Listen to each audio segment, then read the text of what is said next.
大家好，我是苏苏姐家的小青，今天给大家带来羽柔落肩上衣。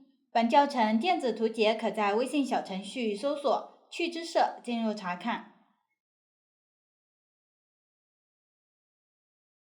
上衣分为前片、后片、连接、领边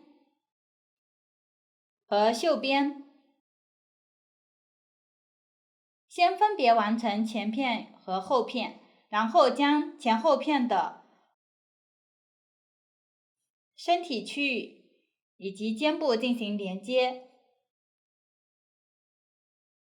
完成后分别编织领边和袖边。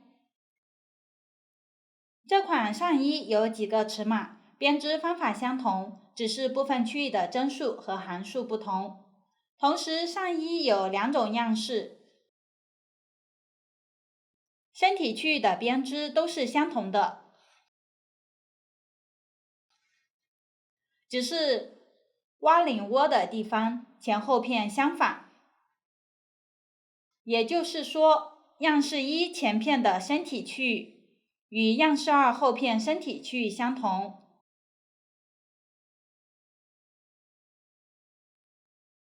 样式一后片身体区域与样式二前片身体区域相同。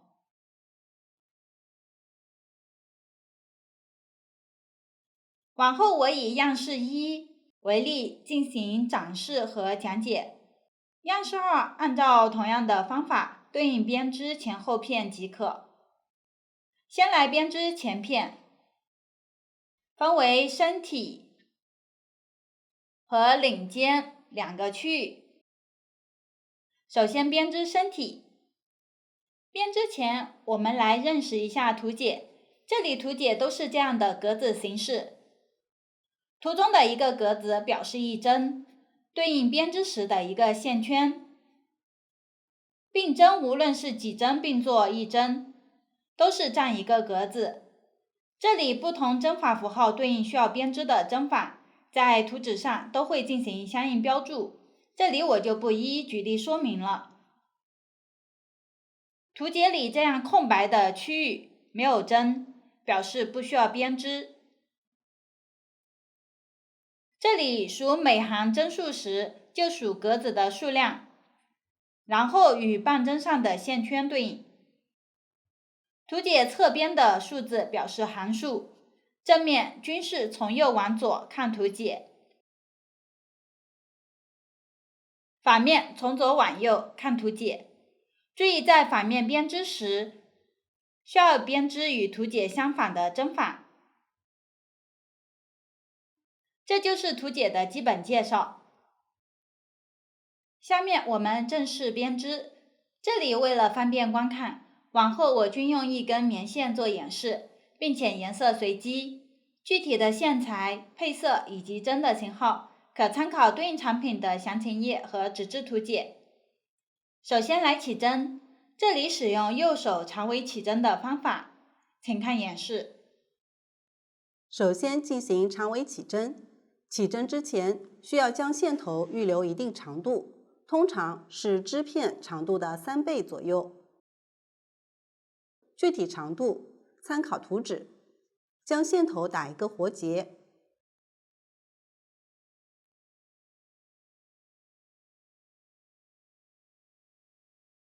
左手拿起一根棒针或环形针的一头，穿入线圈，稍微拉紧。这是第一针，右手握住2根线，拇指和食指穿入这2根线中间。注意连接线团的这根线挂在食指上，预留的长线头挂在拇指上，将线绷直，针从下往上穿入拇指的线圈，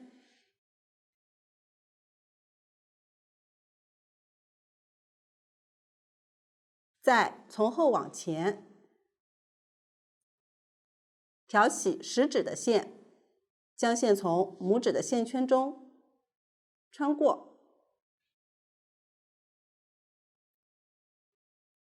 松开拇指的线，稍微拉紧。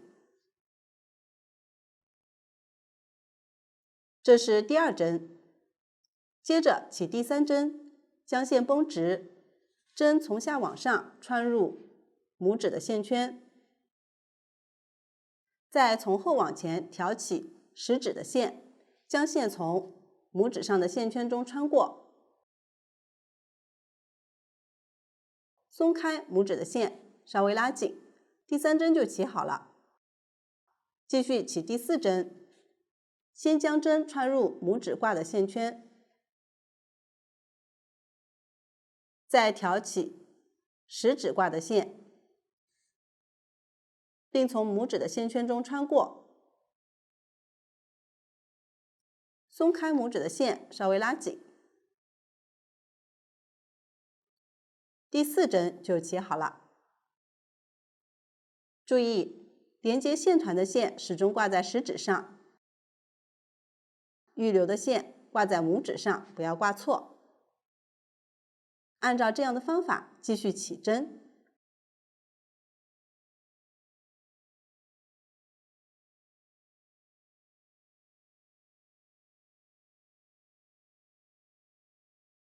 起到需要的针数即可。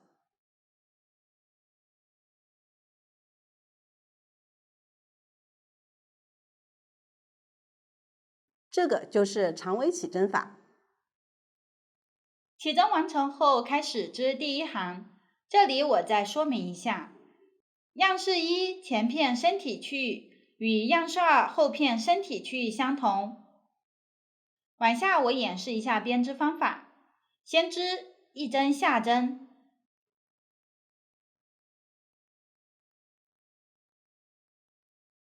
然后织1针上针，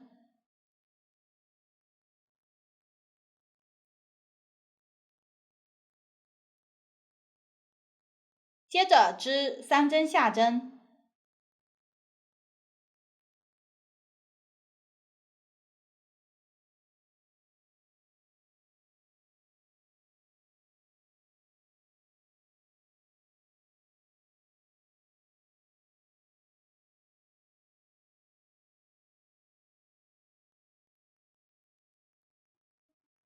后面织左上2针并1针，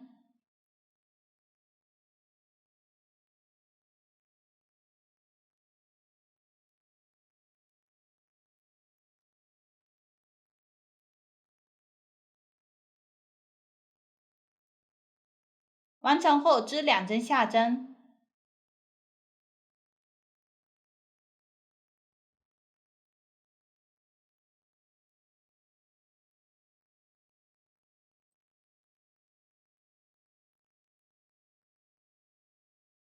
然后织1针挂针，后面织1针上针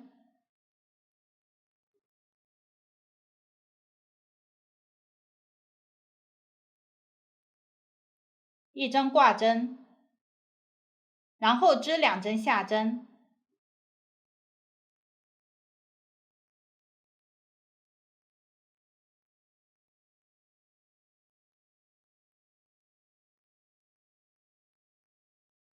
接着织右上2针并1针，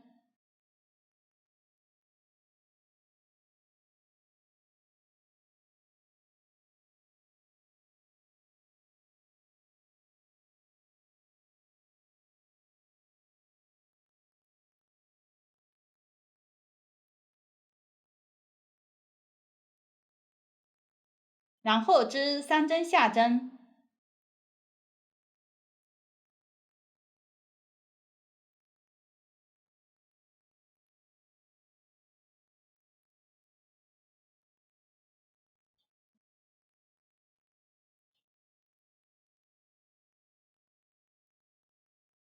和1针上针，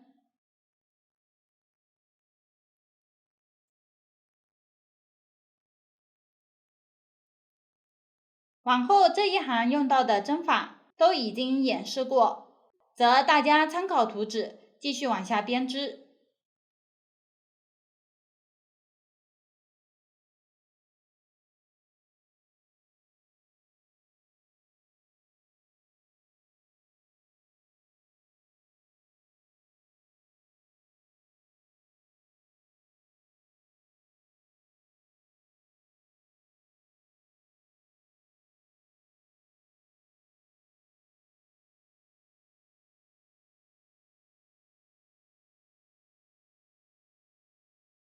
织完最后一针，第一行就讲解完了。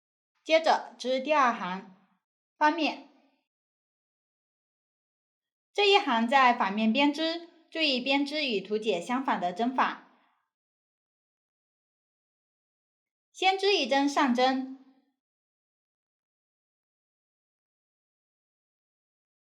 然后织一针下针，后面继续参照图纸编织。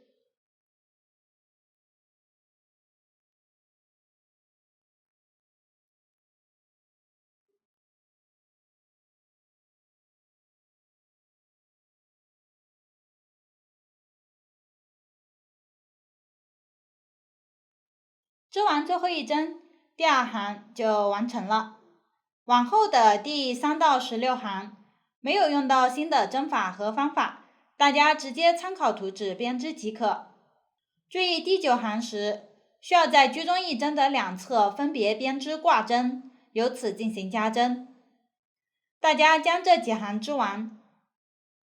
完成后讲解第17行，用到2个新的针法，纽夹针和中上3针并1针。同时从这一行开始，往后需要分成2种花样区域，首尾花样相同，我将其称为花样1区域，居中为花样2区域。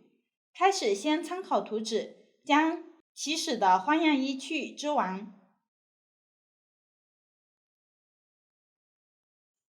完成后往下织花样2区域，我小样这里已经到了对应位置，往下先织一针下针，接着织一针纽夹针，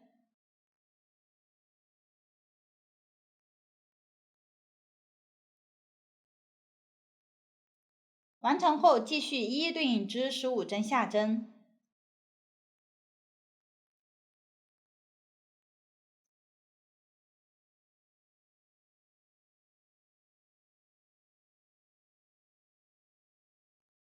后面织一针挂针，然后织中上3针并1针，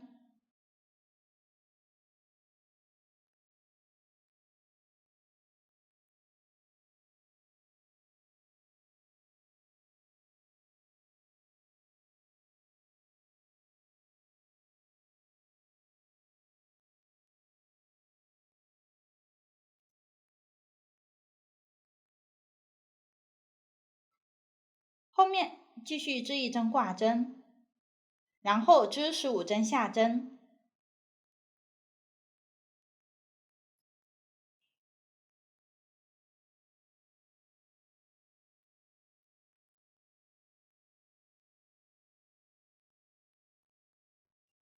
然后织一针纽夹针，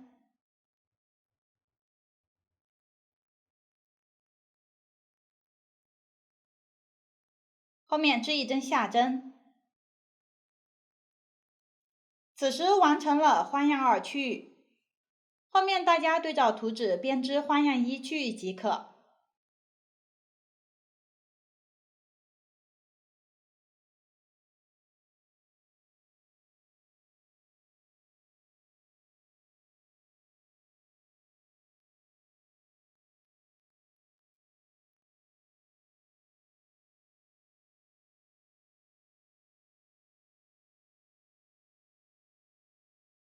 织完最后一针，第17行的方法就讲解完了。往后剩余行首尾花样1区域不加不减编织。花样2区域需要在两端按照一定规律进行加针，用到的针法和方法前面都有演示过，大家参考图纸，将身体剩余区域织完即可。此时样式1前片的身体部分，样式2后片的身体部分就讲解完了。下面讲解领尖区域，这里2种样式的编织方法相同，只是编织的花样稍有不同。这里无论哪种样式，花样部分按照之前的方法进行编织即可。往下我主要讲解这个区域用到的新针法和新方法。这里领尖区域需要分成左右领尖单独编织，这里的左右是以实际穿着时的左右来区分。编织时，开始几行需要在领口位置挖领窝，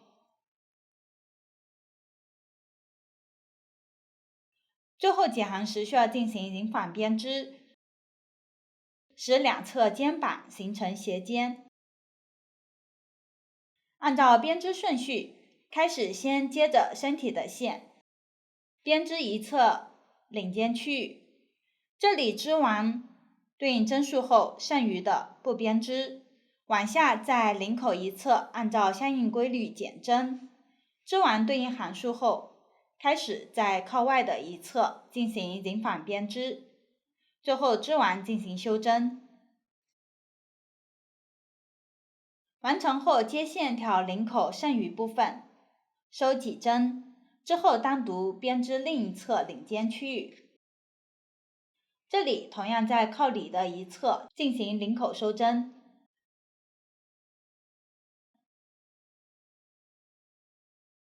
最后几行在靠外的一侧需要引反编织，织完进行修针。往下分别演示一下这种领口收针的方法，以及肩部引反编织的方法，大家先学习，之后再对照图纸进行编织。请看演示。我们来学习领口减针，以这个图解为例来讲解。图解全部是下针，如果有花样，就正常编织花样即可。我们将下针纹理的这一面作为织片的正面，另外有时肩部需要引反，这里没有引反，只讲解领口减针的方法，并且图解针数行数都较少，主要讲解方法。首先用下方编织过来的线织右半部分，注意这里所说的左右指平铺的左右，与衣服的左右无关。右侧第一行先织对应数量的下针，实际图解中这里可能不方便标注针数，大家可以用总针数，减去中间这一段的浮针针数，再除以2，得出的就是这里第一行的需要织的针数。现在我已经织好了右侧第一行，剩下的部分是中间以及左侧的针数，暂停编织。大家可以停留在针上，如果不方便编织，也可以用一节零线将这些线圈临时固定起来。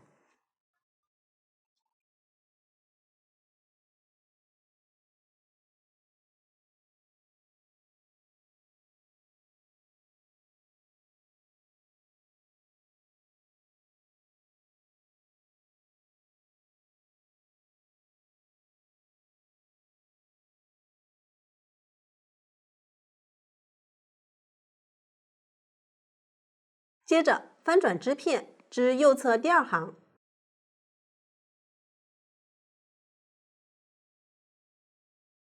可以发现这里要收掉3针，2针及以上的减针可以使用浮针，由于每次只能在开头进行连续收针，所以两侧的减针会错开一行。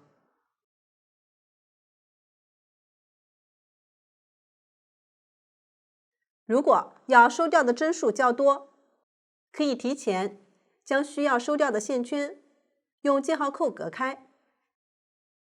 没有记号扣时，可以用别针或者回形针代替。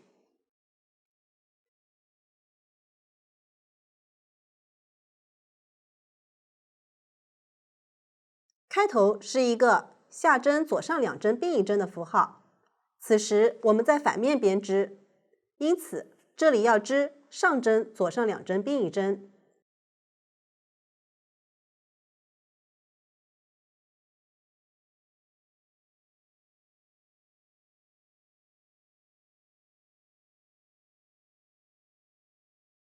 先平移一针到右针上，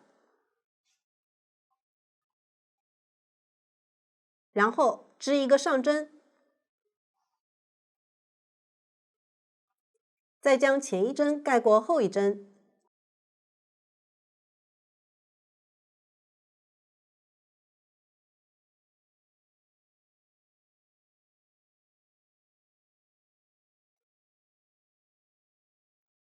上针左上2针并一针完成，同时也收掉了第一针。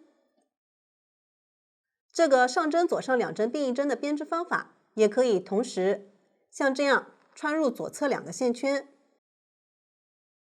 织一个上针。具体可以根据喜好来编织，继续收第2针，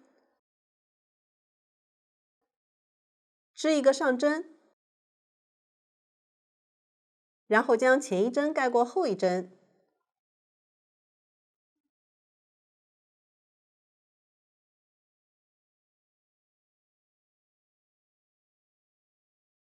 第2针就收掉了。没有特殊说明时，在反面就是边织上针边收针。记号扣右侧还剩1针，也就是第3针的线圈，我们需要将这一针收掉，因此再织一针并收针。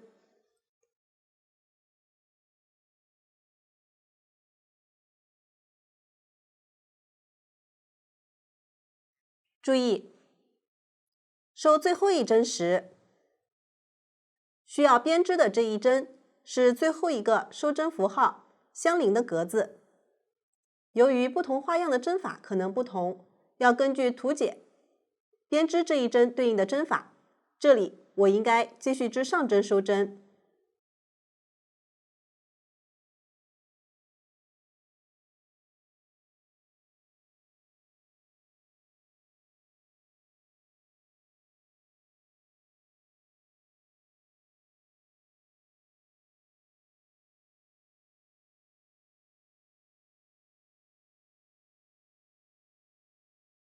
这样，第2行开始的3针就收掉了，继续正常将剩下的针数织完。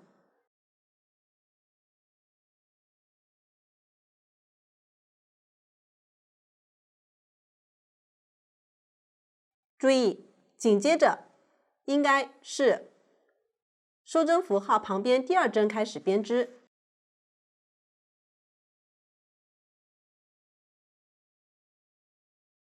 编织前，这个线圈稍微拉紧，防止有明显的洞眼。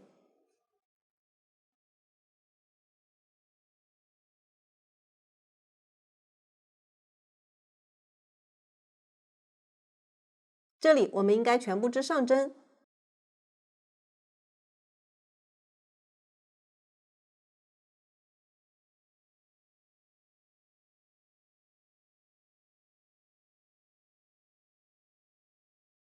现在右侧第2行就织好了，接着织第3行，对照图解全部织下针即可。我已经织好了，织好后继续织第4行，这里只要收2针，方法和第1行开头收2针的方法相同。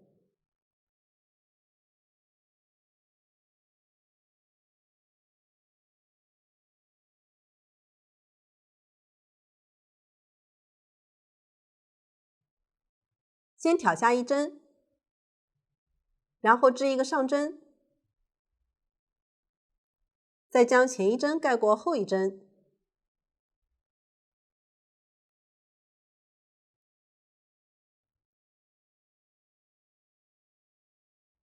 这样就收掉了第1针。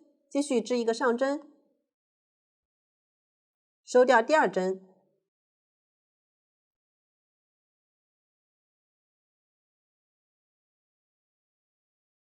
第2针就收掉了，剩下的全部织上针即可。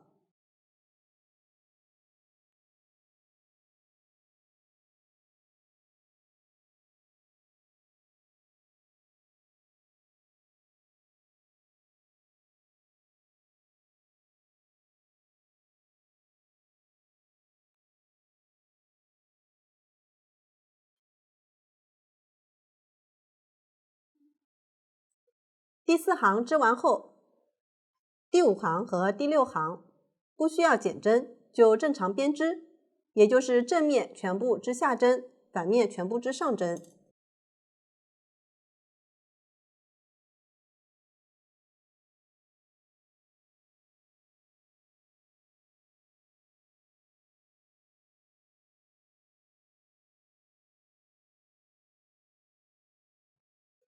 第7行结尾需要减一针，也就是织一个左上2针并一针。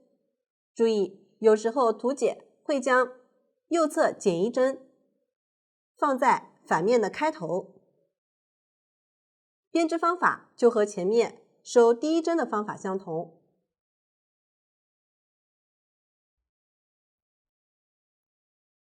下面我演示一下右侧在结尾减一针的情况。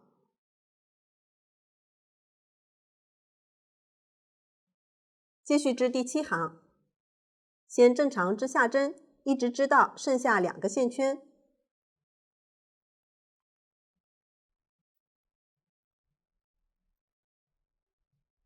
完成后，织一个左上2针并一针，同时从左往右穿入左侧2个线圈，织一个下针，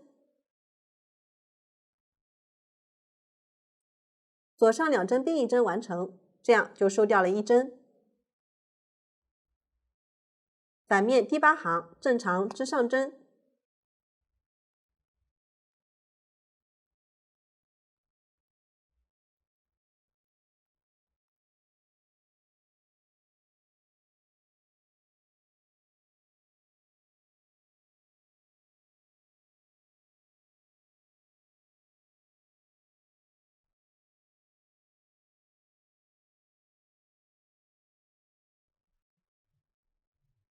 后面第9行还要在结尾减一针，方法和第7行相同。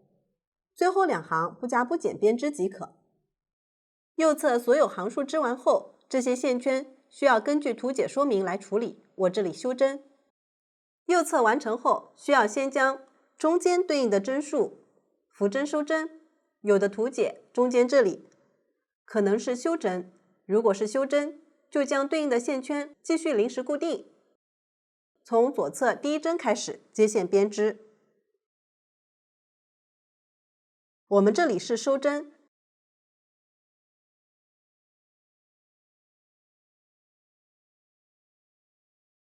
首先将这些线圈转移到针上，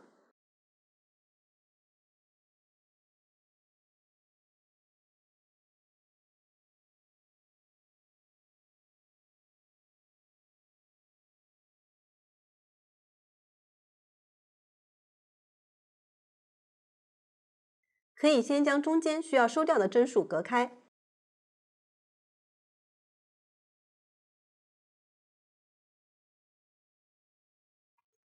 然后接线，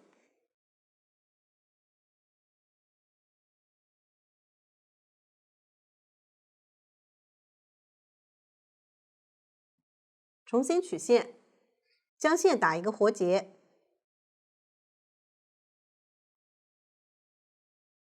稍微拉小线圈，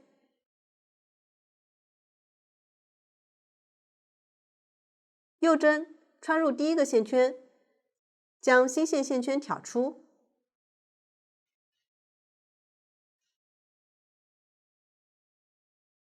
接线完成，织一个下针，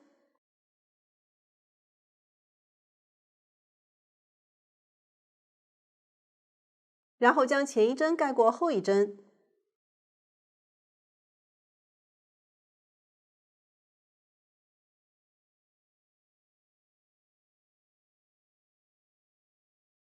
这样就收掉了1针。继续编织下针边收针，没有特殊说明时，在正面就是编织下针边收针。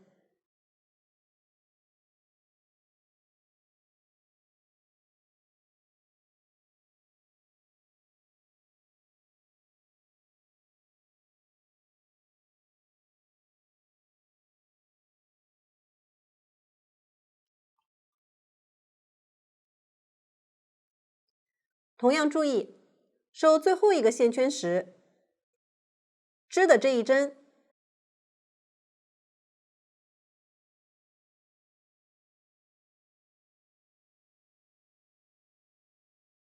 就是这个收针符号旁边相邻的一针。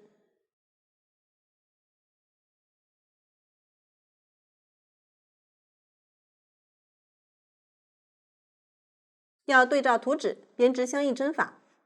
我们这里继续织下针，并收针。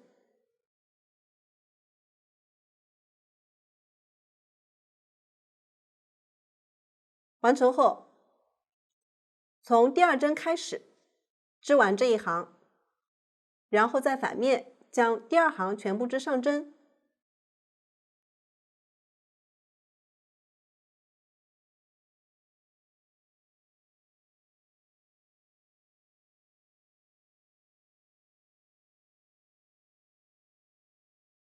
现在我已经织好了第二行，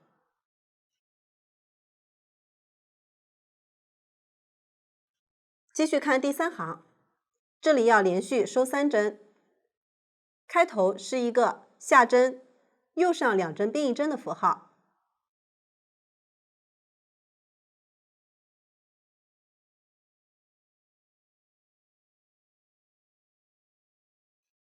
先像这样挑下第1针，然后织一个下针，再将前1针盖过后1针，第1针就收掉了。继续织一个下针，然后将前1针盖过后1针，第2针就收掉了。继续收第3针。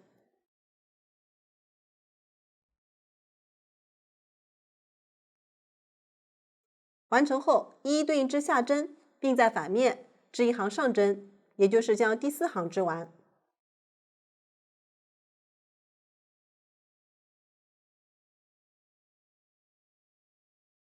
现在我已经织好了第4行，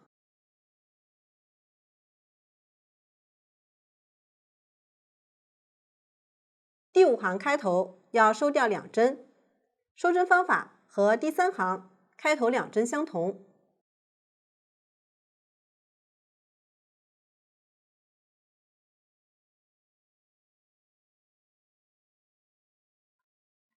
也就是先织一个右上2针并1针，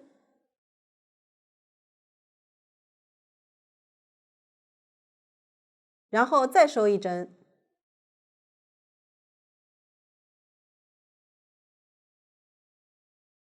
完成后继续将这一行下针织完，并织完第6行上针。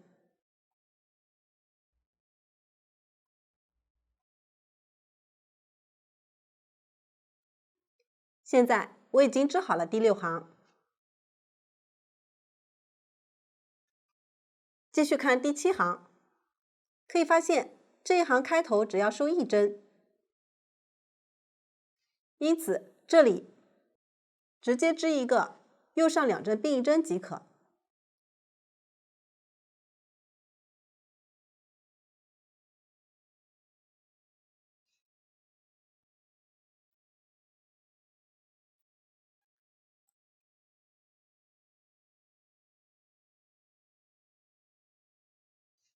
织完后，我继续将这一行剩下的织完。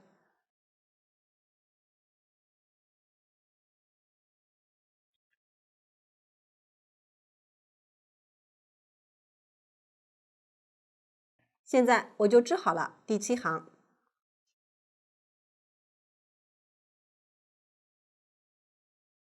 往后第9行和第7行这里相同，其余行数都是不加不减编织。全部织完后，根据图解说明处理这些线圈。到这里，领口减针就讲完了。留针的引反编织，例如我这里第1行这一侧引反5针，也就是前面正常编织，剩下5针时就不织了。我这里织好了第1行，翻面，继续织第2行。第2行开头织有结的划针，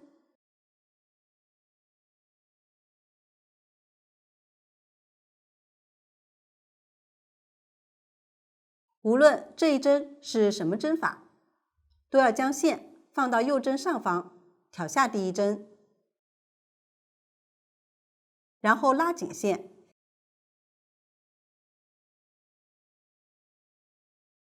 如果接下来一针织上针，就要将线绕一下，绕到上方再织。如果接下来一针织下针，直接织即可。我这里在反面织上针，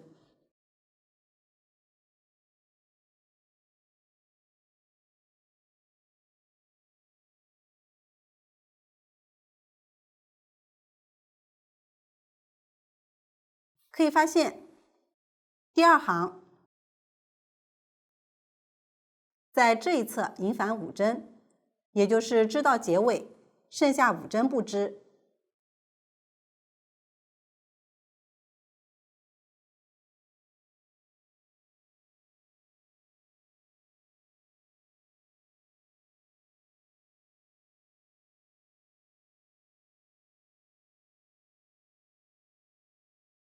完成后翻面，继续织第3行，开头织有结的划针，也就是以上针方式挑下，拉紧线。如果下一针织上针，就将线再绕一下，绕到上方再织。如果下一针织下针，直接编织即可。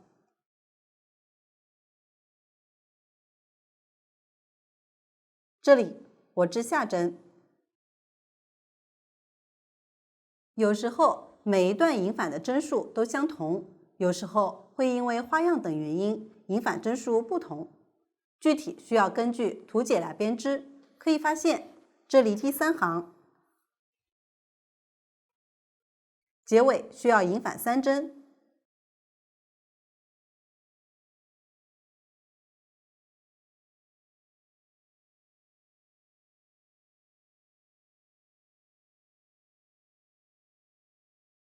注意，这里有结的划针算1针，也就是要将这3针不织。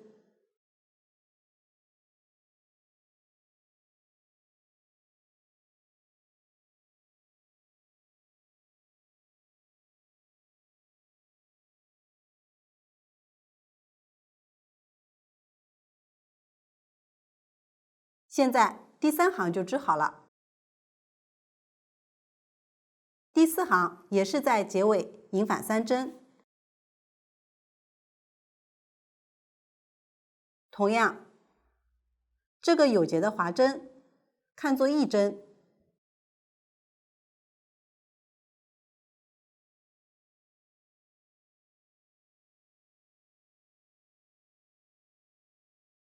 每次引返后，开头的这一针都要织有结的划针。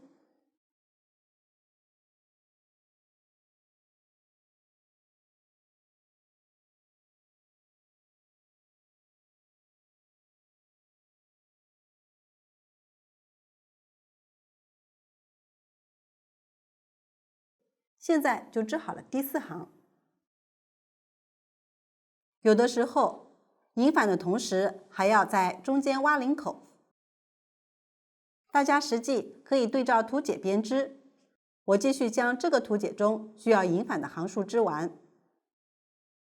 现在我已经织好了，引返完成后，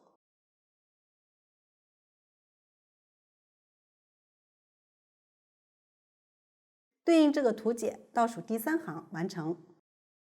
接着需要消行，也就是这里的第9行。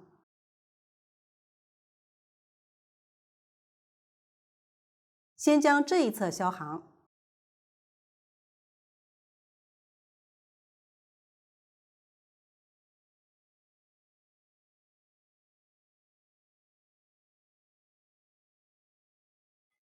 我这里就全部织下针。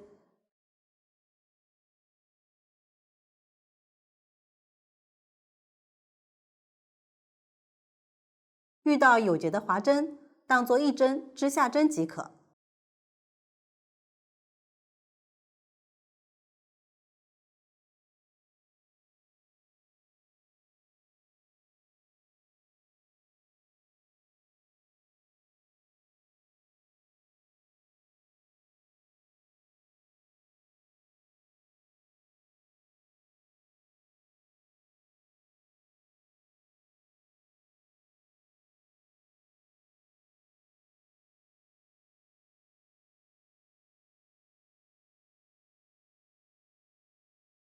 这一侧消行完成。最后一行要进行这一侧的消行，我这里就是在反面全部织上针。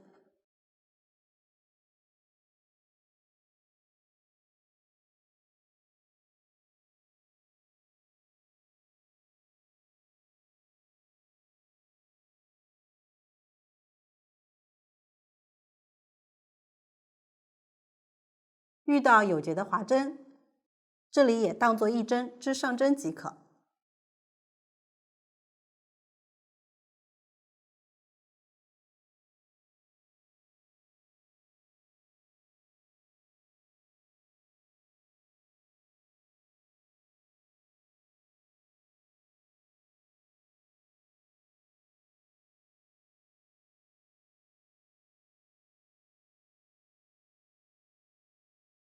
这个就是留针的引反编织。此时领尖区域就讲解完了，到这里整个前片的制作就全部讲解完了。下面讲解后片，同样分为身体和领尖。这里样式一后片身体与样式二前片身体方法相同，并且编织花样时，同样在花样二区域加针。花样一不加不减编织，这里后片首尾变成了花样二，居中为花样一。加针的方法及花样编织的方法与前片都一样。完成身体区域后，单独编织两个领尖区域。这里需要先进行两侧肩部的引反编织，最后几行时在居中位置进行领口收针。这里引反编织的方法及领口收针的方法与前片完全相同，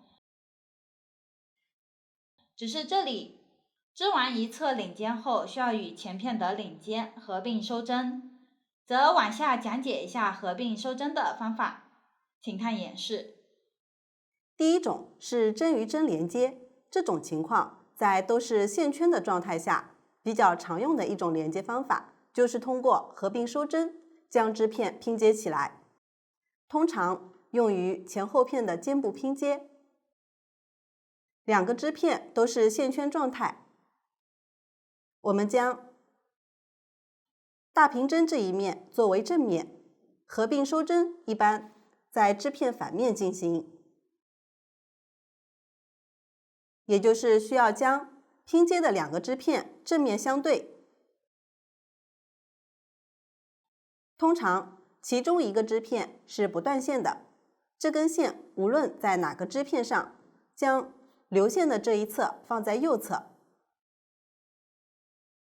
一般合并收针时都是边织下针边收针。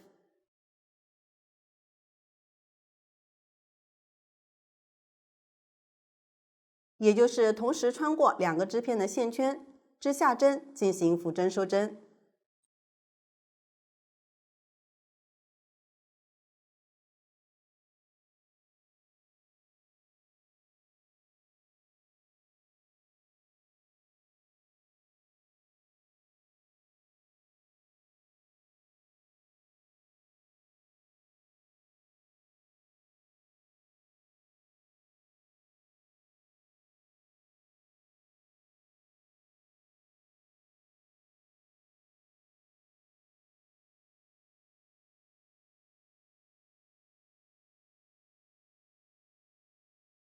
两个织片的针数通常是相同的，一一对应编织并收针即可。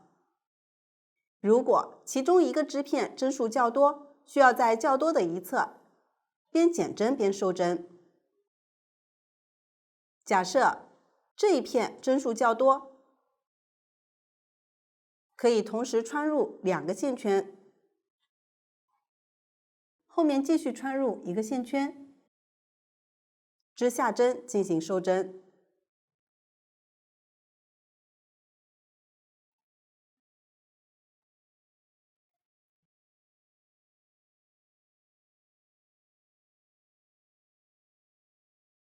如果是后面这个织片针数较多，就同时穿入后面2个线圈至下针进行收针。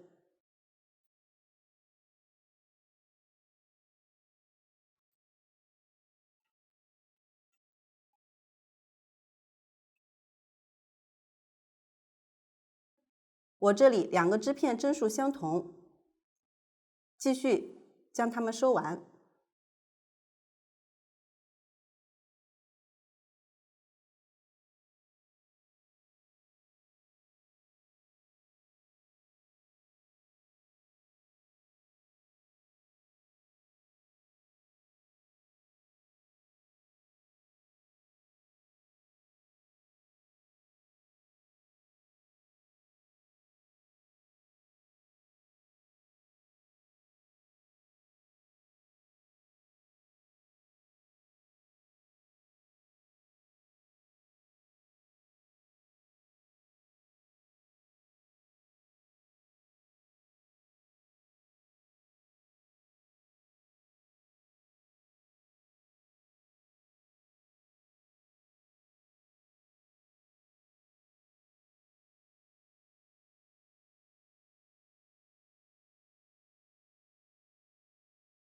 线头打结藏一下即可，这个就是合并收针后的效果。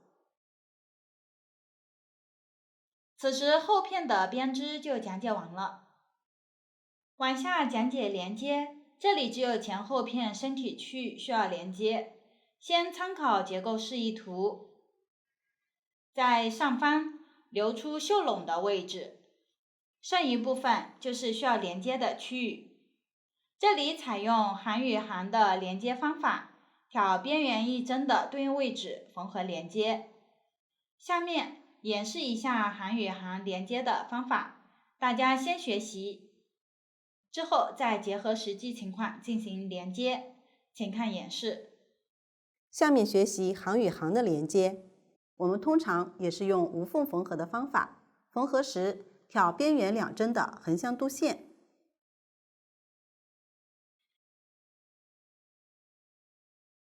我们可以先来认识一下织片，首先找到边缘第1针。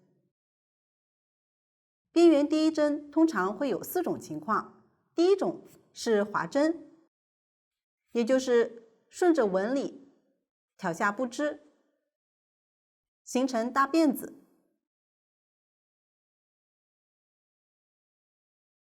第二种也是划针，只是划针编织时和下方纹理相反，形成这样的结。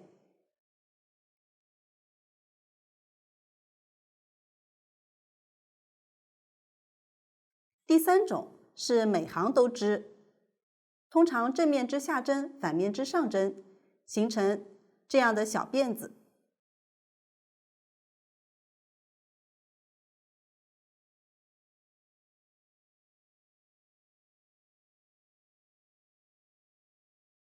第4种也是每行都织，通常正面和反面都织下针，形成搓衣板针。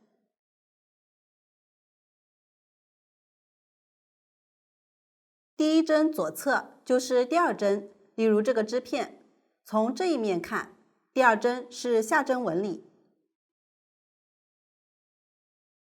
从另一面看，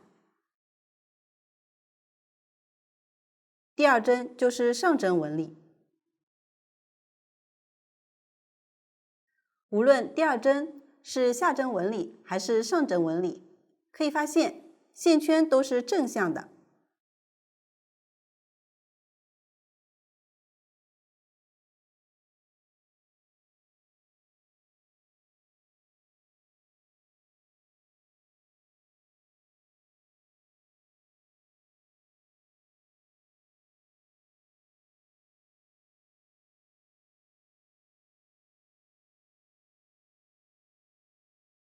这样倒着的线圈，下方的横线就是2针之间的横向度线。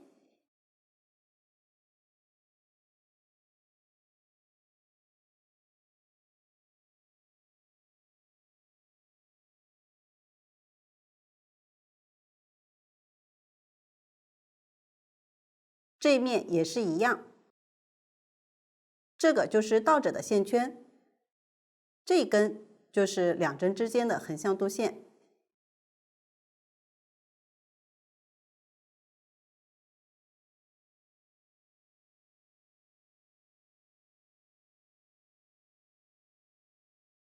边缘织搓衣板针也是一样，这个就是第二针。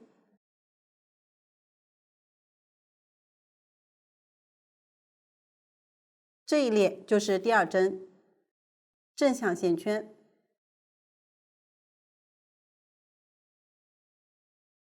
这两针之间倒着的线圈，这样的一根线，就是两针之间的横向度线。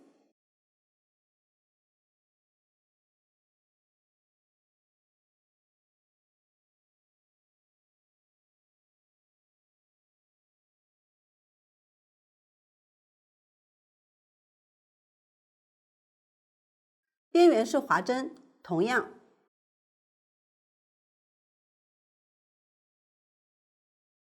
这两针之间也是有一根根横向度线。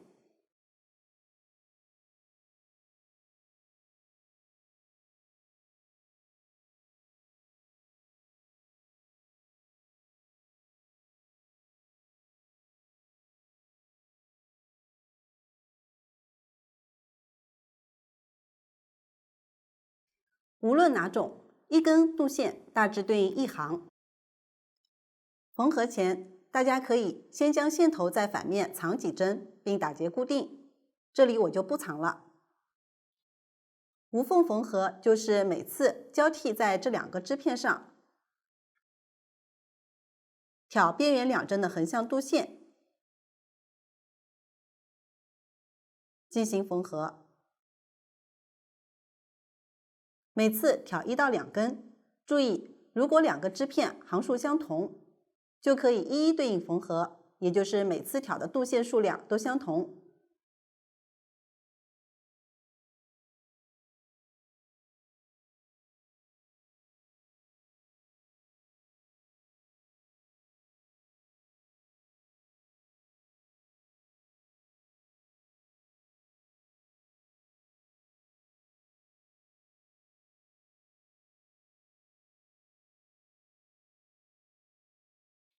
都是从上一次的出针位置入针，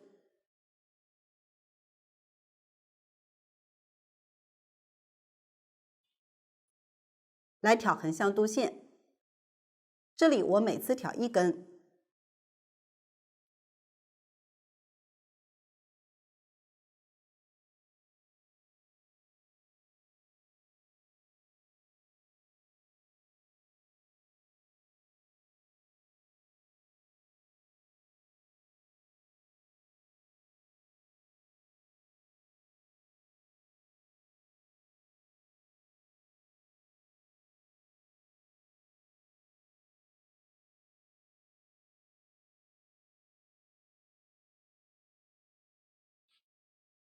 缝几针后，稍微拉紧即可。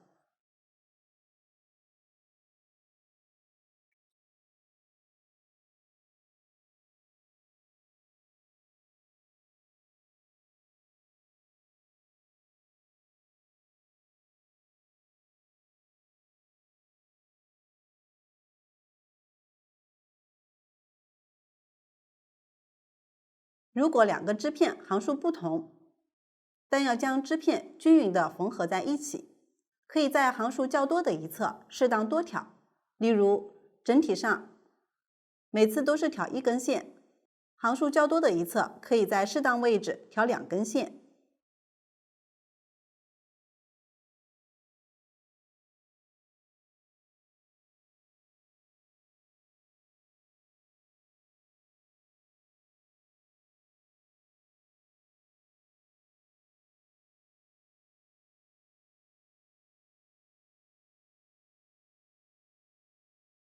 这两个织片行数相同，我继续缝完。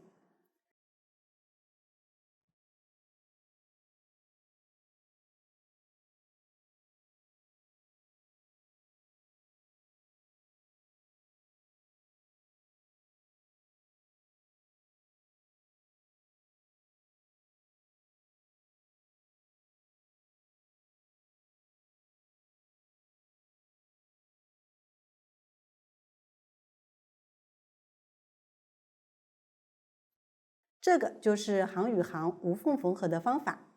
此时连接部分就讲解完了。下面编织领边和袖边，这里为包边编织，采用边挑针、边编织、边并针的方法，形成这样包边的纹理。两个区域的方法都一样，只是针数稍有不同。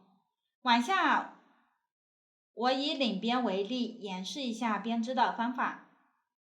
这里我用这个小样做演示，从一侧肩部的缝合位置开始，具体位置也可以根据实际情况调整，一般都是在缝合处或者侧边。可以看到织物的边缘会有这样的一个个小辫子，这里一个辫子对应织物的一行。往下拿起线，先编织下针边起3针，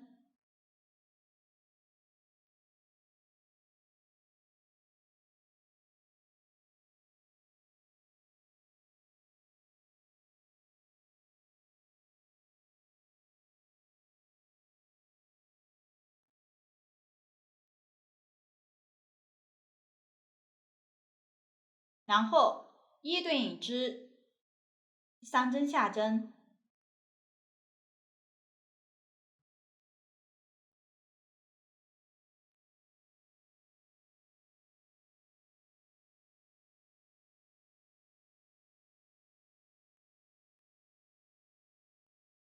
接着拿起织物，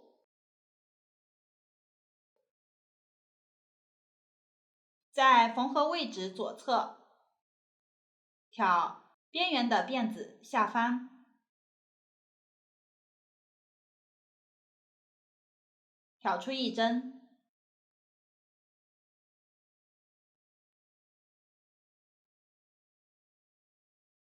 这里相当于在这一行上挑出了1针，然后将线圈移到右侧边缘，右手重新拿起1根半针，挑左半针的线圈，编织2针下针，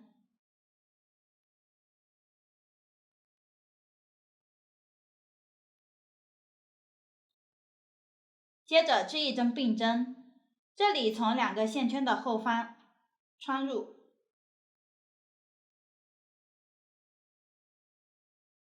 织1针下针，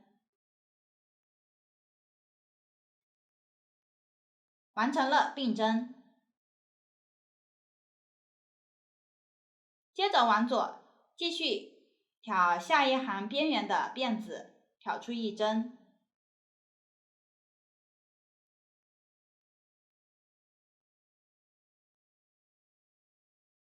然后移动线圈到边缘，右手拿起另1根针，编织2针下针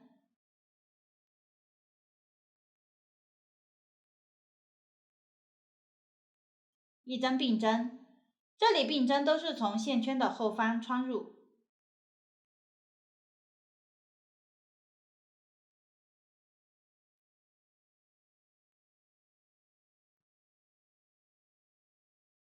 完成后继续在织物上挑出1针，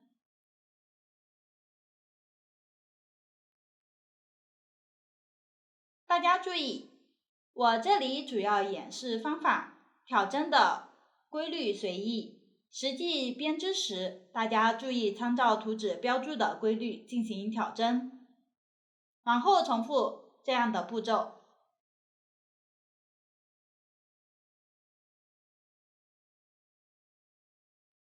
先织2针下针，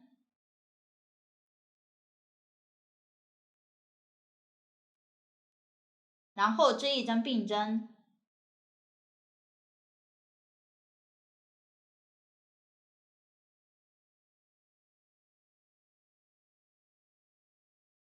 接着按照规律挑出1针。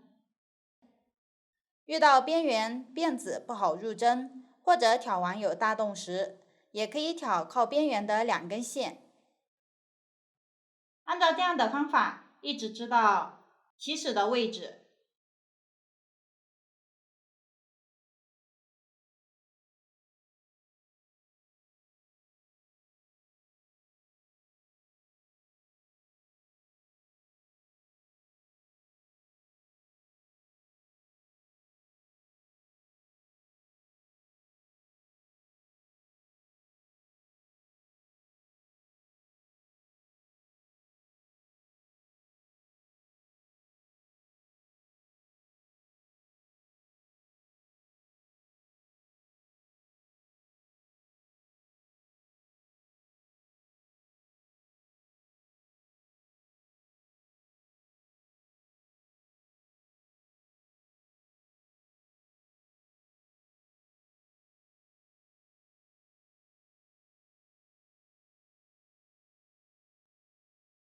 挑完最后一针，按照之前的方法进行编织。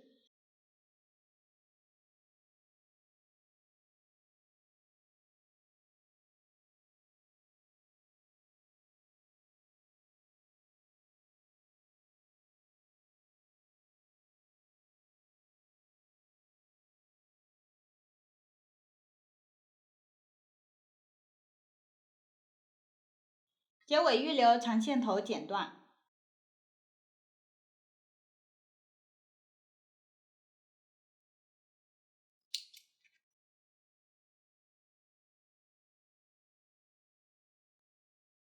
这里织完，还剩3个线圈，需要与起针的位置缝合。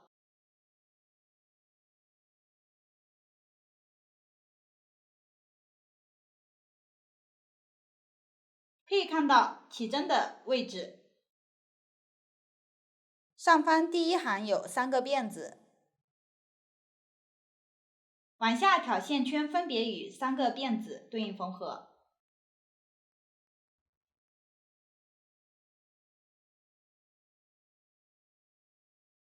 将线穿入缝针，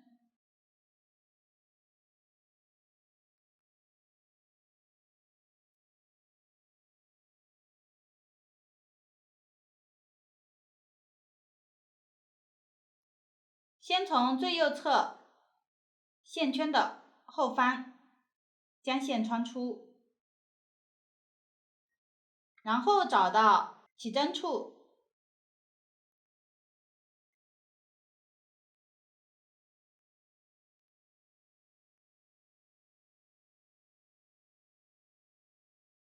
第1个辫子，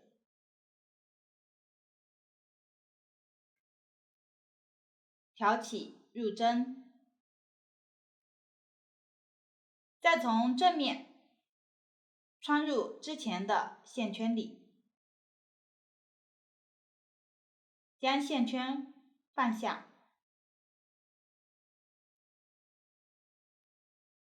然后从左侧线圈的后方穿出，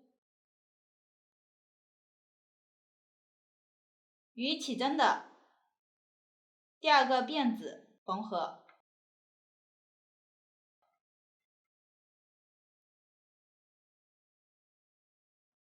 再从正面穿入第2个线圈，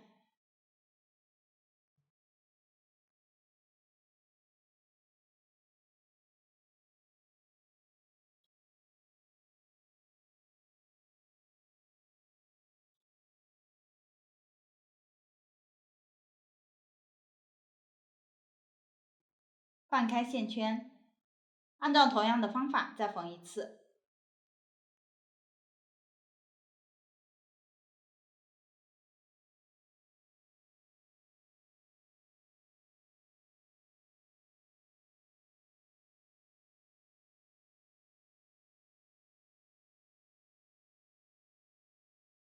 此时调整一下缝合的线圈，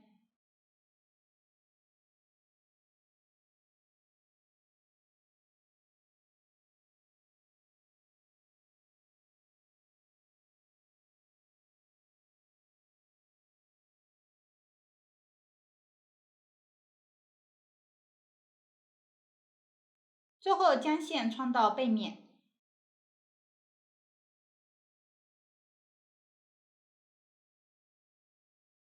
打几个结固定。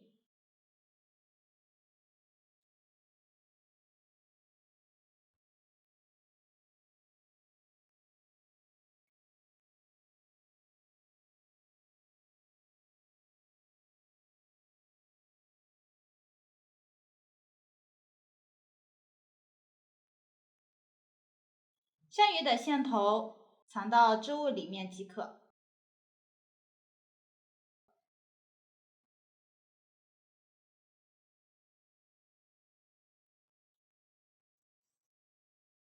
大家可以多藏几针。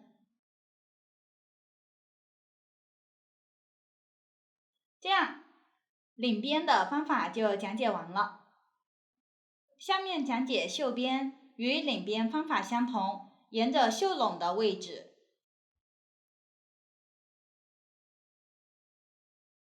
在边缘按照一定规律边挑针边进行编织，最后时与起始位置缝合。大家将其完成即可。此时袖边的制作也讲解完了。到这里，整件上衣的制作就全部讲解完了。如果大家在编织过程中还有不清楚的地方，可以与我们的客服联系。苏苏姐家一针一线，享受生活乐趣。感谢大家的观看，我们下集再见。